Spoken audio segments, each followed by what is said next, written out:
Ada dua jenis pembangunan infrastruktur. Pertama adalah infrastruktur statis dan yang kedua adalah infrastruktur dinamis. Pembangunan jalan tol, pelabuhan, bandara adalah kategori sebagai pembangunan infrastruktur statis. Sifat dari infrastruktur statis adalah penunjang kegiatan infrastruktur dinamis.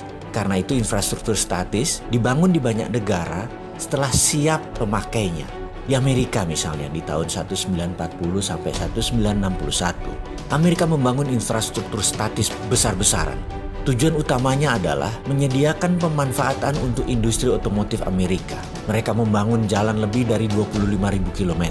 9 dari timur ke barat, 11 dari utara ke selatan, dan terus dibangun akar-akar jalan tersebut. Apa yang terjadi adalah industri otomotif mereka tumbuh di atas 15% per tahunnya. Sisi lain negara Cina membangun infrastruktur statis di awal tahun 90-an hingga tahun 2010. Hanya sisi timur negara tersebut yang dibangun, kemudian baru ke arah tengah. Karena sisi timur Cina adalah daerah produksi dan daerah pelabuhan untuk pendistribusiannya ke internasional. Membangunnya terbesar pun adalah jalanan dan rel kereta api. Tujuannya tak lain adalah mempermudah distribusi produk, mempermudah penunjang infrastruktur dinamis. Jadi infrastruktur dinamis adalah sektor industri.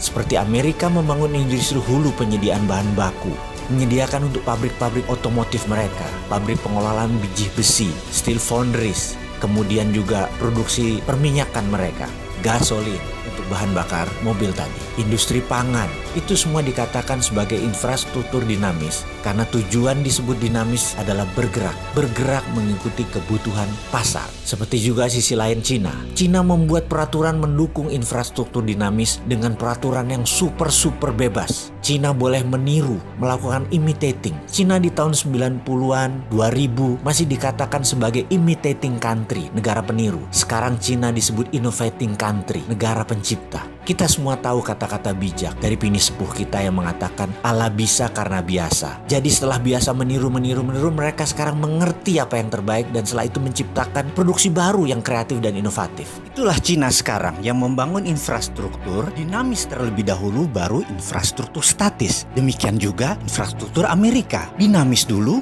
baru yang statis. Kalau di Indonesia